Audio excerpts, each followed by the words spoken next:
जय परशुराम।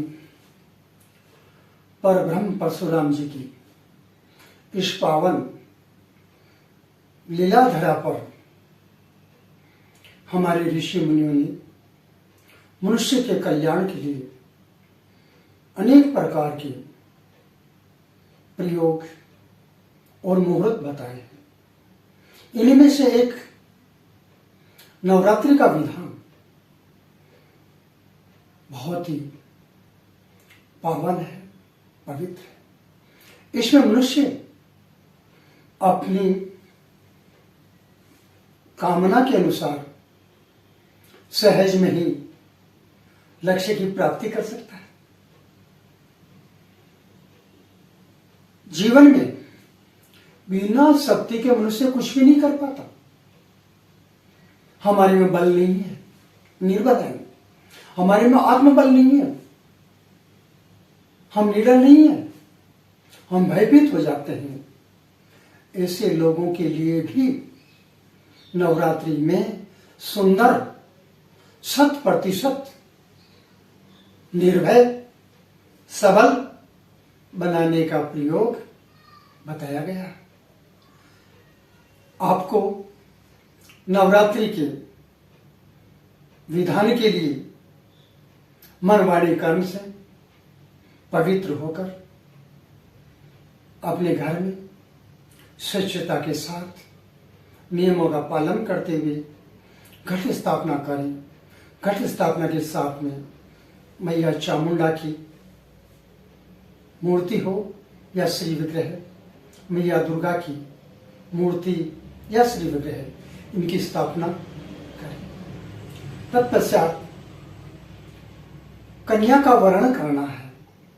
प्रतिदिन एक कन्या की आवश्यकता होगी, जिस कन्या की उम्र पहले दिन में 1 वर्ष, दूसरे दिन में 2 वर्ष, तीसरे दिन में 3 वर्ष, चौथे दिवस में 4 वर्ष, पांचवें दिवस में 5 वर्ष, छठे दिवस में 6 वर्ष, सप्तम दिवस में 7 वर्ष, अष्टम दिवस में 8 वर्ष और नवम दिवस में 9 वर्ष की होनी चाहिए।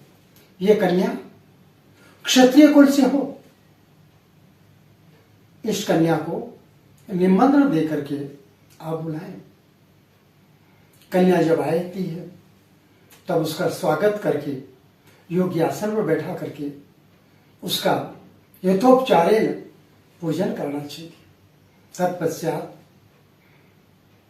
भगवान के निमित्त, मैया चामुंडा के निमित्त नैवेद्य तैयार करना है। वो नैवेद्य लाल वर्ण का हो, अर्थात गेहूं की बनी हुई सामग्री हो या गुलाब जामुन जैसी मिठाइयां हो। इनका भोग लगा करके उस कन्या को भोजन करवाएं। कन्या को भोजन कराने के पश्चात यथाशक्ति लाल वस्त्र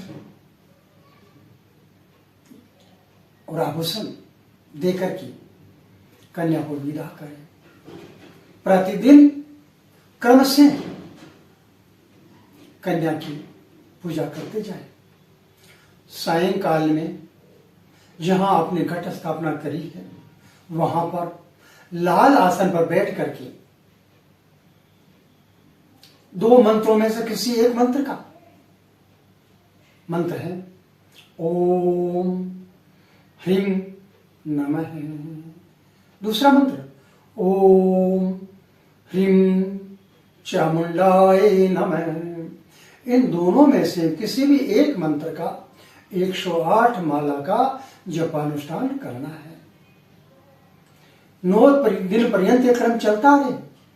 9वें दिन रात्रि में जपानुष्ठान का दशांश हवन करना है। दूसरे दिन विसर्जन करें। उसमें यथाशक्ति कन्याओं को निमंत्रण देकर के उनको भोजन करवा करके दक्षिणा दी दें। यह क्रम आपको करना है। इसी मंत्र को